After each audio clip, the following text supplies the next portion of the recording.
and I'm just so happy for him, proud of him.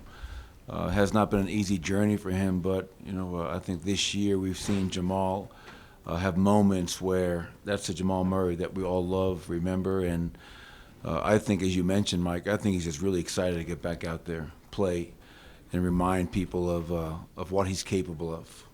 We know how important he is to us, and just very, very thankful that we as a team are healthy going into the postseason, and that's really important for us. Coach, you mentioned throughout this week just how good the practices were and how the level of focus was there. In what ways in this game are you hoping that manifests itself just with the level of the focus and intensity that you're hoping? Well, yeah, I mean, as far as the intensity, I mean, if you're not ready to play in game one of the playoffs, then we shouldn't be here. And I don't expect that to be the case. I think our guys are chomping at the bit right now to get out there and play. What I'm looking for, though, Ryan, to your question is intensity and energy is great, but discipline.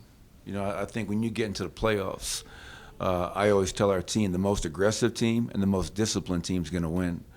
And discipline can take many shapes and forms: taking care of the ball, personnel discipline, game plan discipline, executing our plays. And yes, we had a great week of practice, but when that jump ball goes up, let's see if there's a carryover. I expect there to be. I think our guys were tremendous all week long, and tonight I expect nothing different.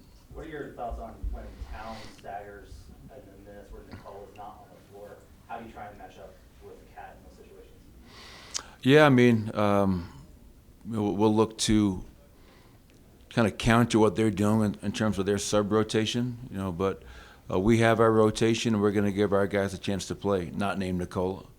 And I think anytime you're playing against a guy like Karl Anthony Towns or Anthony Edwards, for that matter, great players, all-stars, you have to give them a different look. You can't give them a steady diet of one thing. So whether it's a different look in terms of personnel, who's guarding them, as well as a different look, Matt, regarding what's the coverage. Because great players, if you give them the same thing over and over, they get into a rhythm, and it's really hard to stop guys playing the same way with the same people for 48 minutes. Has there been any friendly banter back and forth between your coaching staff, the other coaching staff, and just the familiarity and the history there? No. Any concerns or lingering concerns of any of the injuries that you guys had to deal with down the stretch of the season? No, I think that was one of the best things about this week, Scott, is that we practiced hard, and we went live. We did compete, and it's a very delicate balance. We can't play live. We don't want anybody getting hurt. Well, you got to play live. It's a week in between games, and everybody got through the week feeling really good. And the guys that were banged up towards the end of the regular season with their various injuries and ailments, all look good to my eyes and also to our training staff's eyes. And I think mentally and physically, guys are in a good place. Do you believe in telling rookies anything before the playoffs start to try and prepare them for what they're going to see? No, I just want Christian to go out there and play. You know what I mean? Like, I've always felt that, even going back to our first year in the playoffs 5 years ago, there's so much is made out of first time, playoffs, the young guys. Like, Sacramento hasn't been in the playoffs for 16 years, whatever it is, and they looked pretty good last night. So I think too much is made of that. I just want our guys, let's go out there and be true to ourselves. Do what we've done all year long and challenge ourselves to be even better. So for Christian, or if Peyton gets in the game, whoever else, just go out there and, when in doubt, be aggressive. Play with an attack mindset. Be physical, be urgent, be disciplined. And if you do all those things, you're going to put yourself in a position to help our team. Coach, was it challenging at all to scout the Timberwolves because you didn't really have a true sample of what that team is in the 4 games, and you were working mostly off film? Well, to your point, yes, it was mostly off film because, we never faced Karl Anthony Towns. We didn't face Mike Conley in a Timberwolves uniform. The 4 games that we played, 3 of those were the second night of a back-to-back for us, and some really interesting lineups out there for both teams. But I think really most of our scouting has been what the T-Wolves have done as of late when they have their guys available. And that's even changed because, up until a week ago, they had Jaden McDaniels, couple to 2 weeks ago, they had Nas Reed. So you're always kind of looking, evaluating, and seeing who they are coming into this series. And we know it's going to be a hell of a challenge, a lot of firepower over there, and I think it's going to be a really fun series. There's a lot of history among the players in this series, staffs, as I just mentioned. And you talked about aggression and discipline. How do you be aggressive without it getting too spicy? Oh, I don't mind spicy.